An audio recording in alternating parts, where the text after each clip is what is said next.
Welch Terrace is an example of supported housing within our community. This facility acts as a residential opportunity for consumers with HIV-related disabilities, and program services are provided by CNYS. Here, one-bedroom apartments may accommodate more than one person. Units with kitchen, living room, and bath are designed for persons with physical disabilities. The secure environment offers support and services for promotion of a healthy lifestyle without drug or alcohol dependency. Peter Sarver, the facility manager, will explain more about the facility and how it supports the residents living there. Okay. So, number one is supported housing has been proven to be very beneficial for individuals living with mental health issues. Have you noticed positive changes in any of the residents since they moved in? Well, supportive housing, by its very nature, means that there is professional staff available to people, and that availability is the thing that makes the difference in terms of people's lives. And sure, we've noticed positive changes in people who previously might have been isolated, people who have severe mental health problems, suicidal ideation, a number of issues, particularly addiction. When they know there are caring people around them who are going to hold their feet to the fire when they need to, or hold their hand, or whatever the equivalent of that is, I think that is what seems to happen. Plus, we really work here on forming a sense of community, so there's a lot of mutual support amongst the residents as well. Okay. What services do you provide here for your residents? Well, we have a person called the Services Coordinator, Life Skills Coach, and she meets with them on at least a monthly basis to review a care plan, how we can promote personal development, how we can connect them with community resources that will be helpful to them, particularly in the mental health field. If we feel somebody is not receiving that type of service, we'll be an advocate to them and with them to seek those kind of services out. It's not always easy. I identified one resident who bipolar, I observed him for an extended period of time.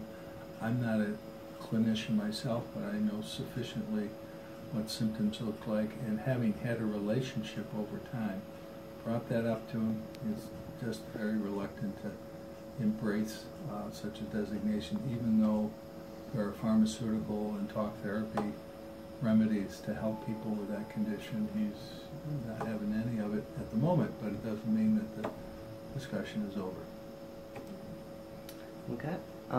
People usually have preconceptions about supported housing and the residents that they house before one is introduced into the neighborhood. What is the community's attitudes towards Welch Terrace?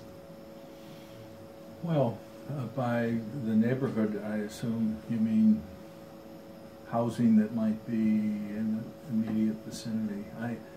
We're kind of fortunate in that sense that the apartment building was put into an area where there wasn't any kind of NIMBY reaction like, oh no, we can't have a group home, or no, we can't have supportive housing. So for us, it hasn't really been an issue. What has been an issue, however, is that in our earlier years, drug dealers and all sorts of unsavory characters lived here, and so Welch Terrace had a reputation, at least with the police, if not with other people, that put us at odds with what the mission was of providing safe, comfortable environment for folks. And once we were able to really turn that around, I think the police the other night said to our security guard, boy, we haven't been here for a long time. What's going on? So that was a positive reflection on their part. What do you do to address the stigma surrounding HIV and mental health? Well, that's a little bit more difficult. I think people within the building have a significant amount of tolerance of one another, although on occasion that kind of frustration point boils over. And so that it's not name calling or casting, I'm better than you kind of statements, but there is a sense that everybody has difficulties in life and that we need to work together to be tolerant, if not accepting of people. One interesting connection has been the University United Methodist Church, which is a couple of blocks away from us. A number of our residents here have been well accepted into the life of the congregation, particularly the community ministries. And the folks who are there know the purpose for Welch Terrace is serving HIV-positive people with disabilities. So, in that sense, familiarity tends to lower some of those walls of suspicion or fear that otherwise come with stigma. What are the arguments for and against permanent supported housing? Well, when we originally had the AIDS Housing Coalition for Syracuse, there was some significant HIV care leaders who did not feel that having a facility that was even this large, and we're only 24 units, was healthy in the sense that it would be a HIV ghetto, and that there would be a lack of acceptance. So that's the downside, that in fact some residents are less open about their circumstances, and so that they become on occasion agitated if there are visitors and so forth here, and somehow the word gets out about the nature of the disability or related disabilities, and that's a little bit difficult to justify in the sense that you're in a place where everyone is recognized as being that. So that's the downside. The upside is many of the elements that I mentioned earlier of being supportive to one another and not having to worry about, well, is she or is he HIV positive, because there's a sense that everybody is. And so there's an appreciation of the fact that you have to stay on medical regimes and do things to promote your well-being that's a little bit different than maybe other folks. And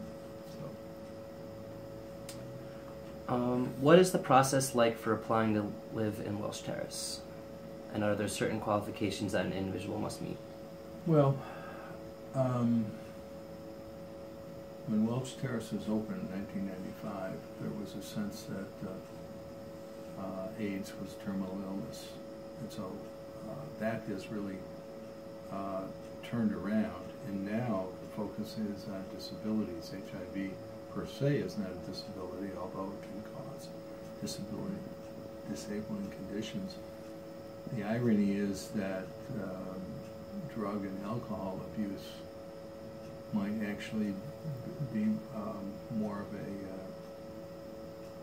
stimulus toward people engaging in risky behavior and then hence becoming HIV positive, so that is it the chicken or the egg kind of situation.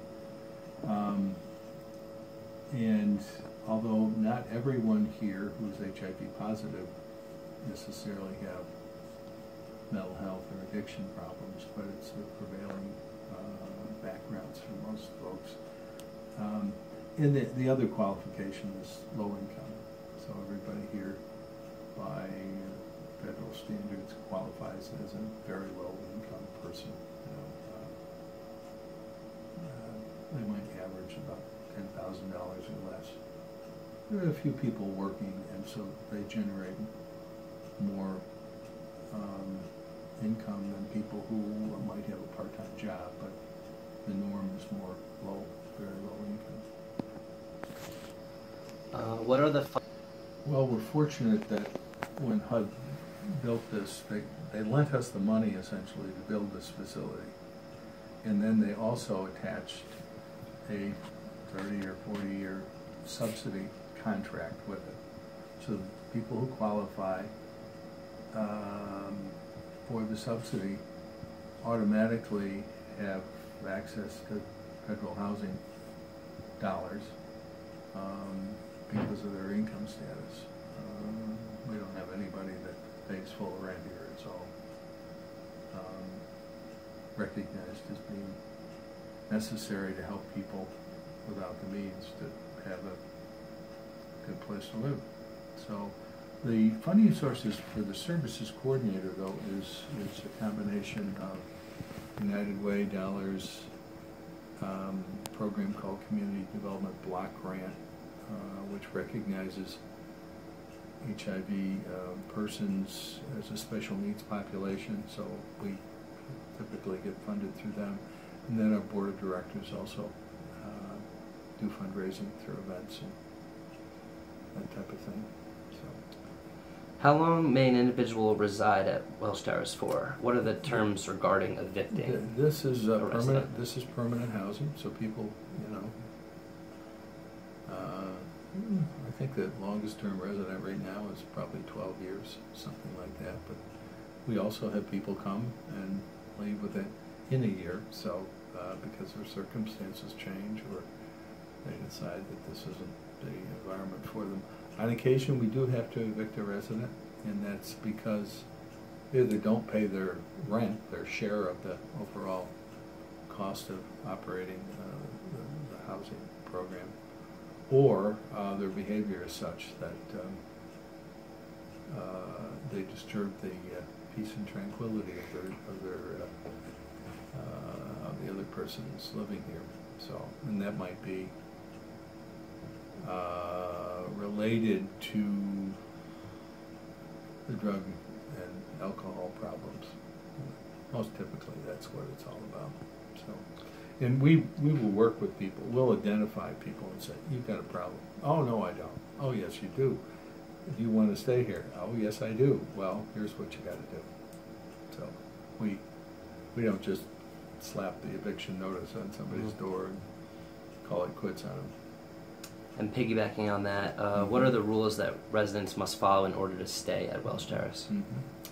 Well, there's two. One is they're to meet on a at least monthly basis with the services coordinator so that she stays in touch with them. And the other is that they attend at least every quarter one of the monthly resident meetings.